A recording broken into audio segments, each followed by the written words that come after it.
Chief Advisor Professor Muhammad Yunus paid rich tribute to the late Pope Francis at St. Peter's Basilica in Vatican City. Dhaka South City Corporation kicks off mosquito control and special cleaning drive with slogan "Keep your own yard tidy, build a clean city."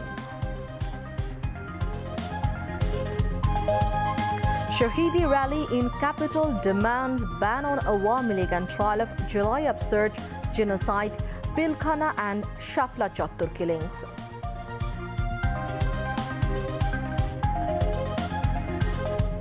Vegetable price up in kitchen market while price of potato, lentil, sugar and kitchen went down.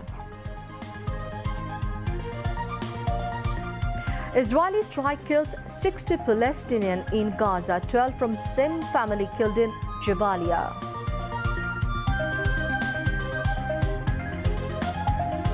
Pakistan suspends 1972 Shimla Agreement with India. UN Secretary General calls for maximum restraint to both the countries. Qatar Foundation has assured cooperation in construction of separate dormitory and gymnasium for female sports persons, saying female sports stars returning from Doha.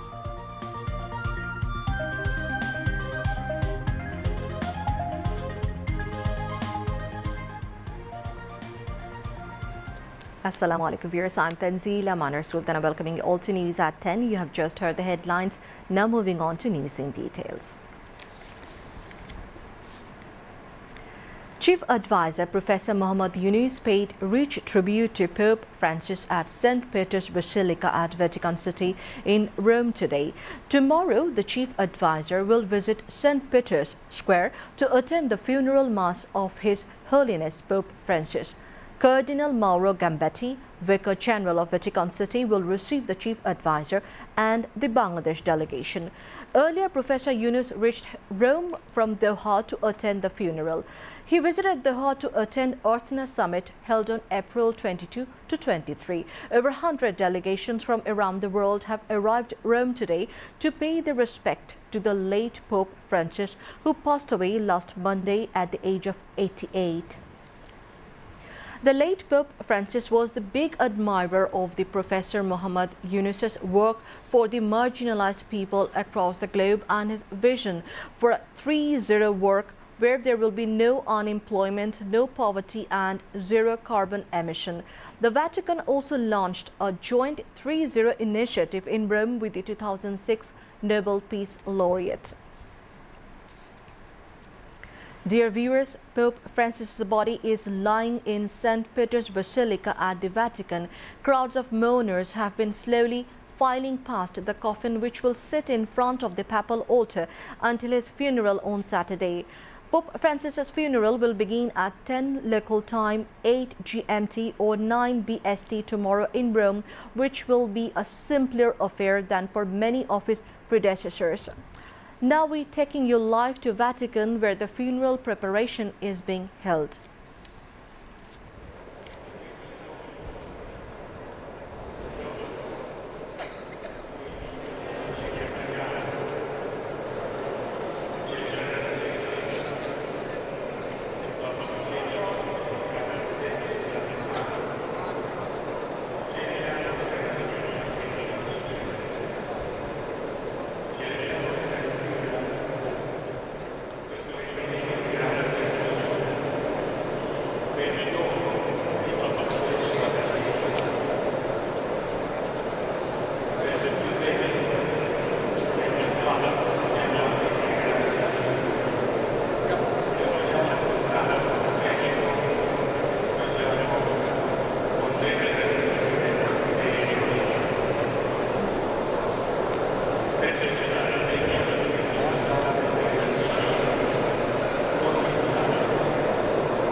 On the occasion of World Earth Day, Dhanmondi Thana Jubodol organized an environment conservation and cleanliness program with the slogan, "Do not throw garbage everywhere, clean Dhanmondi Gari." Barrister Nasiruddin Ahmed Ashim, International Affairs Secretary of the BNP's National Executive Committee, was present as the chief guest. Leaders and activists were present at the program held at Dhanmondi Lake Park in the capital in the morning. The prices of vegetables, eggs, rice, onions and edible oil continue to rise, while the prices of potatoes, lentils, sugar and chicken have declined in the market. Over the past 3 to 4 months, general consumers have experienced a decline flow, but now most vegetables in the market are now priced above 70 taka per kilogram. Potatoes, however, remain relatively affordable. Compared to the same period last year, vegetable prices are still slightly lower, as back then most vegetables were priced above 80 taka. According to sellers, the current batch of vegetables has a slightly higher production cost, prompting farmers to charge more. Vegetable prices were significantly low during the last winter season, which caused farmers to incur losses. As a result, they are now trying to recover by selling at slightly higher prices. In this context, the relatively controlled market conditions during Ramadan have raised public expectations. Consumers are now demanding stronger measures to ensure adequate supply and reasonable prices of essential commodities ahead of the upcoming Eid al-Azha. Inkilab Mancho has organized a Shedi Rally at Shahbag in the capital today, demanding ban on Awami League for its involvement in July uprising, genocide, Pilkhana and Shapla Chattar massacres. Speakers at the rally said that the Awami League needs to be banned by executive order and must be barred finally through the judicial process. They further said that there can be no rehabilitation of Awami League in this country. Those who want to rehabilitate them, they will also have no place in this country. We could not expect that meetings and rallies will have to be organized to ban Awami League in the post-24 country, the speakers pointed out.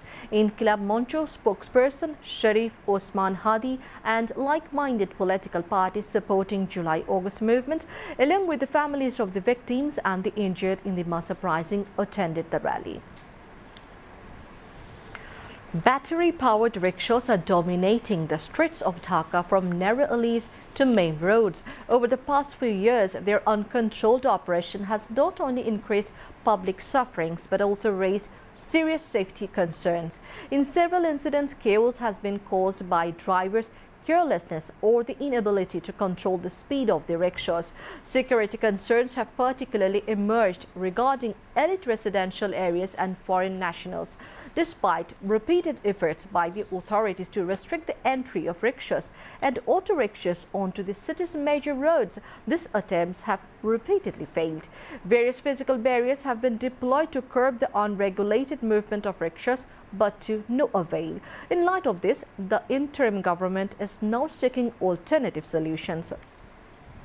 A joint meeting between Dhaka South City Corporation, the Gulshan Society and the Police Administration discussed a new plan regarding BOIT-recommended battery-powered rickshaws.